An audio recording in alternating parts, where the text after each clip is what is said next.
नमस्कार मेरे प्यारे साथियों।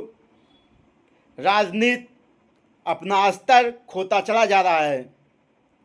राजनीति इतनी गंदी हो चुकी है जिसकी आप कल्पना नहीं कर सकते हैं। जैसे ही पीडीए के जननायक माननीय अखिलेश यादव राम मंदिर दान पेटी का चंदा चोरी होने का खुलासा करते हैं, वैसे ही बीजेपी के आईटी सेल, मीडिया सेल और बीजेपी के कुछ नेता माननीय अखिलेश यादव की बेटी आदित्य यादव के खिलाफ अब शब्द लिखना और टेंड चलाना चालू कर देते हैं। बीजेपी सत्ता में बने रहने के लिए किसी भी स्तर तक गिर सकती है। बीजेपी द्वारा उनके बड़े नेता, उनकी मानसिकता देखिए, महिलाओं के प्रति कैसा है। उनके बड़े नेता कहते हैं जर्सी गाय, ओ दीदी 1.5 करोड़ की गर्लफ्रेंड। ये उनकी बड़े नेताओं की सोच है।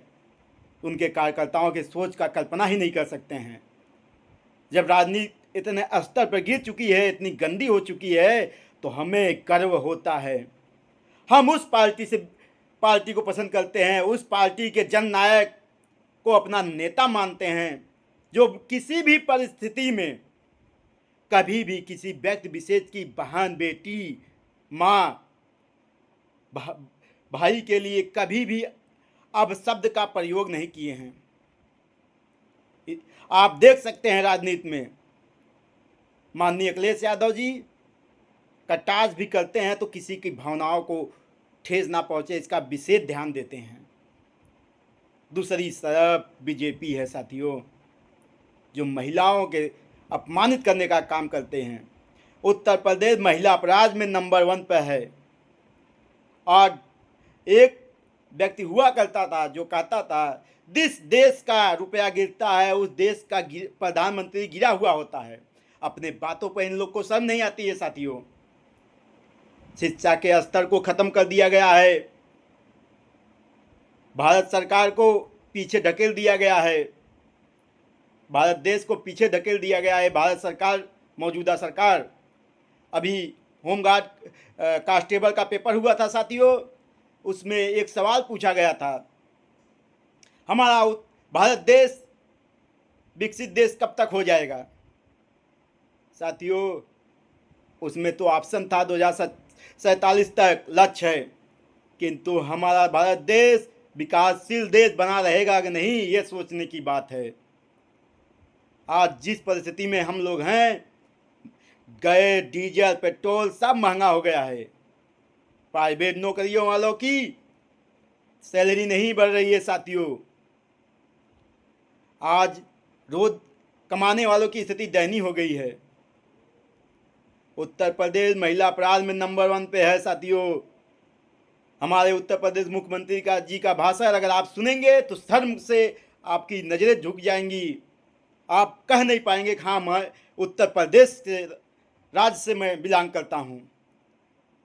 कहते हैं मंच से कि पसीना टपक रहा है, और हमको तो कहने में भी शर्म लग रही है साथियों, किंतु कहना पड़ेगा, क्योंकि बहुत साथी सपा के कई कमियों को गिना देते हैं।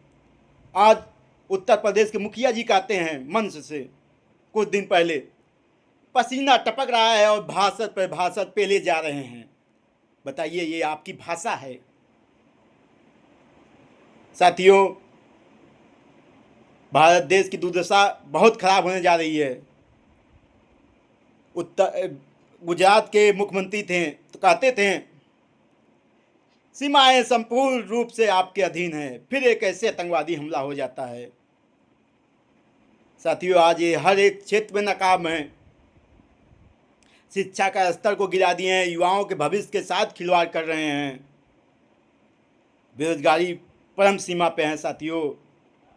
32,000 कांस्टेबल वैकेंसी के लिए लाखों की संख्या में फार्म भरा जा रहा है और कोई व्यवस्था नहीं है साथियों। नीट का पेपर, लेखपाल का पेपर लीक करा देते हैं ये लोग। अपनी कमियों को छिपाने के लिए कांग्रेस को दोषी देते हैं। यह सरकार निकम्मी है साथियों। बिहार में एक सबसे कम पैसे में शिक्षा दे रहे थे, खान सर, जिन्हें रक्षाबंधन में हिंदू समाज की बहन बेटियों ने इतना राखी बांध दिया था, उनका कलाई तक नहीं उठ पा रहा था। वो शिक्षा के स्तर को बहुत ऊंचे ले जाना चाह रहे थे। उनके कोचिंग से IAS PCS कांस्टेबल, दरोगा, लेखपाल जैसे अनेक बच्चे हुए थे, किंतु उनका मनोबल तोड़ने के लिए बीजेपी सरकार उनके ऊपर कार्रवाई करवा रही है और उन्हें खान सर से फैजान खान बना दिया गया। यह सरकार केवल हिंदू मुस्लिम करती है, जबकि मुसलमान शांतिपूर्वक तरीके से भाईचारा तरीके से रहना चाहते हैं, और हिंदू भी, किंतु ये लोग ब्रेनवाश करने में माहिर हैं। इन लोग का केवल एक शब्द आता है, अगर कोई मुसलमान नमाज रोड पर पढ़ते हुए दिखाई देगा तो उसकी खैर नहीं। इतने में सारी मुद्दा खत्म हो जाती है साथियों। अगर ऐसा ही चलता रहा तो भारत देश की स्थिति बड़ी दयनीय होने वाली है।